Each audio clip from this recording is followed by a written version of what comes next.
ఒకవేళ అత్తమామ మీకు ఇంట్లో హెరాస్మెంట్ చేస్తుంటే, క్రుయాలిటీ గనక చేస్తుంటే, చిత్రహింసలు పెడుతుంటే మానసికంగా అయినా, శారీరకంగా అయినా ఏదైనా శారీరకంగా పెట్టేదే చిత్రహింసలు కాదు నాగరాజు గారు. వాళ్ళు చాలా మంది శారీరకంగా హింసలు పెట్టే రోజులు పోయినాయి. అంతా మైండ్ గేమ్‌లు ఆడుతున్నారు ఇప్పుడన్నీ. అంతా ఆల్ మైండ్ గేమ్స్. అంటే ఇప్పుడు మీరు ఇందాక అన్నట్టు బాలేకపోతే ప్లేట్ తీసి ఇసురు కొట్టు. ఓకే.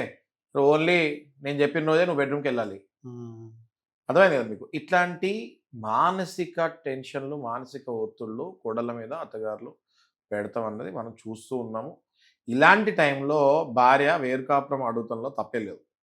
అంటే మరీ డైవర్స్ తీసుకోకుండా అత్తమామ గాకుండా మేము వేరుగా ఉంటామండి. వీళ్ళ వల్ల మాకు నరకం అవుతుంది అని జెప్పేస్తే అప్పుడు ఆ కోడల మీద వేరు చేసినట్టు నిందలు రావు చట్ట ప్రకారం. అయితే దానికి ఎవిడెన్స్ కావాలి. ఎందుకు వేరు కాపురం ఆడుతుంది అని ఒకవేళ జడ్జి గారు అడిగితే దానికి ప్రూఫ్ చూపియాలి, ఎవిడెన్స్ చూపియాలి. చాలా మటుకు నా దగ్గరికి వచ్చిన కేసులు అబ్బాయిలు భార్యలను వదిలేసిన కేసులు కేవలం వేరు కాపురం పెట్టమని చెప్పినందుకే వదిలేశారు.